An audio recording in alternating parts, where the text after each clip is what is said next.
Hello everyone, स्वागत है आपका हमारे YouTube channel home science pro में। तो स्टूडेंट्स, आज हम होम साइंस की क्लास 12th का चैप्टर 4 करेंगे, जिसका नाम है फूड प्रोसेसिंग एंड टेक्नोलॉजी, खाद्य प्रसंस्करण और प्रौद्योगिकी। आज हम पार्ट 1 करेंगे और सभी पार्ट इसके बनने वाले हैं क्योंकि ये चैप्टर थोड़ा सा लेंथी है। तो आज जो इस चैप्टर के कंटेंट है वो मैं आपको पहले ही बता देती हूँ, फूड प्रोसेसिंग एंड टेक्नोलॉजी के, जिसमें सबसे पहले आता है आपका इंट्रोडक्शन, सिग्निफिकेंस, महत्व, बेसिक कॉन्सेप्ट में भी कुछ पॉइंट आ जाते हैं। फर्स्ट है food science, food processing, food technology, food manufacturing and development of food processing and technology, importance of food processing and preservation, classification of food on the basis of extent and type of processing, preparing for a career, and last में आ जाता है scope.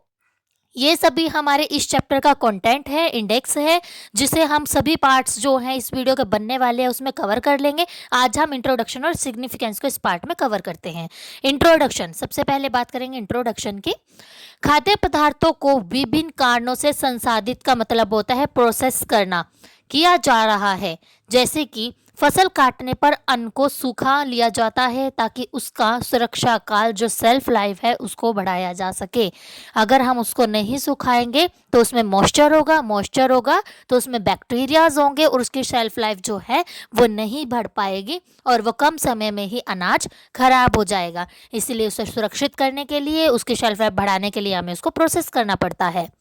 पहले के समय में खाद्य पदार्थों का संसाधन मुख्य रूप से उनकी सुपाच्यता, स्वाद सुधारने और खाद्य पदार्थ की निरंतर आपूर्ति, सप्लाई के लिए सुनिश्चित करने के लिए किया जाता था, ताकि उसकी जो स्वाद है वो अच्छा बना रहे और उसका जो रेगुलर जो है सप्लाई फूड की होती रहे। और सुपाच्य मतलब वो फूड ऐसा हो जो पचे, ऐसा ना हो जो डाइजेस्ट ना हो, इरिटेशन उत्पन्न करे। तो ये सब बातों को ध्यान में रखा जाता था और इसलिए फूड प्रोसेसिंग की जाती थी। खाद्य प्रसंस्करण का महत्व क्या है, इसके सिग्निफिकेंस क्या है फूड प्रोसेसिंग के, अब इस बारे में बात करते हैं। सबसे पहले आ जाता है खाद्य प्रसंस्करण। इसका तात्पर्य ऐसी विधियों से और तकनीकों का समूह से है जो कच्ची सामग्रियों को तैयार या आधी तैयार खाद्य उत्पादों में बदल देता है। आधी तैयार खाद्य उत्पाद कैसे? जैसे कि आप बिना तले हुए पापड़ ले आते हो, वो आधे तैयार है, अब आपको सुखाना नहीं है, आपको कुछ भी काटना नहीं है, ठीक है, आपको वो आधा बना हुआ मिला है, आधा आपने घर आकर तल लेना है। तो वो क्या है? आधा तैयार खाद्य पदार्थ है, आपका उत्पाद है। अब सामग्रियों को, कच्ची सामग्रियों को पूरा तैयार कैसे? कि बना बनाया ही मिल जाता है पैकेजिंग में, जैसे जैम, जेलीज। लोगों को जीवन शैली में परिवर्तन, आगमन में वृद्धि, इंक्रीजिंग मोबिलिटी तथा वैश्वीकरण के कारण भी विभिन्न प्रकार के संसाधित खाद्य उत्पादों की मांग निरंतर बढ़ती जा रही है।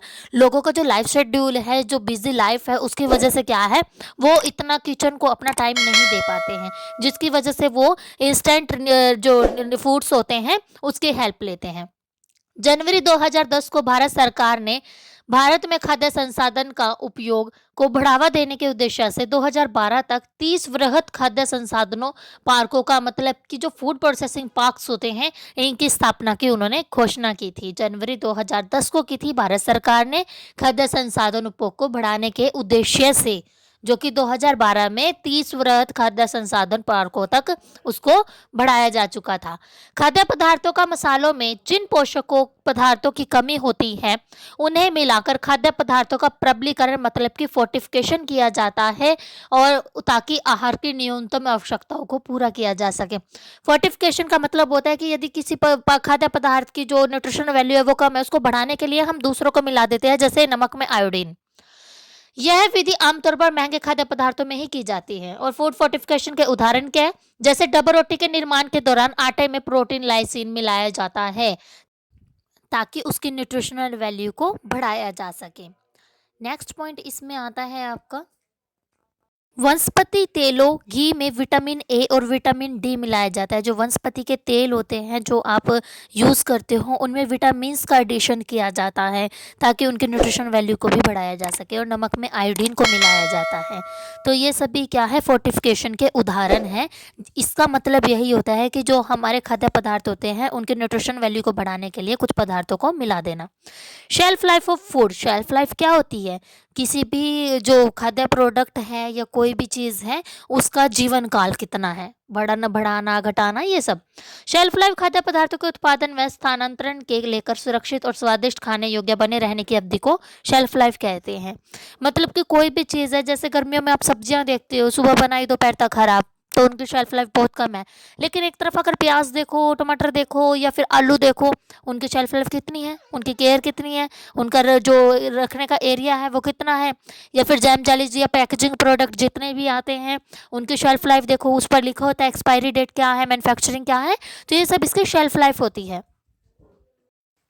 आप जितने भी पैकेजिंग वाले प्रोडक्ट देखते हो, उन सभी पर उनकी मैन्युफैक्चरिंग और एक्सपायरी डेट लिखी होती है, और जो एक्सपायरी डेट होती है उसकी, वो उसकी होती है लास्ट अवधि, कि इस तारीख में ये चीज़ ख़राब हो जाएगी। इट मीन्स जब बना है और जब ख़राब होगा, उसके बीच का जितना भी समय है वो उसकी शेल्फ लाइफ कहलाता है। आशा है कि आपको आज का वीडियो समझ आया होगा, बहुत हेल्पफुल रहा होगा। कृपया करके मेरे चैनल को लाइक, शेयर एंड सब्सक्राइब ज़रूर करें। Thanks for watching the video.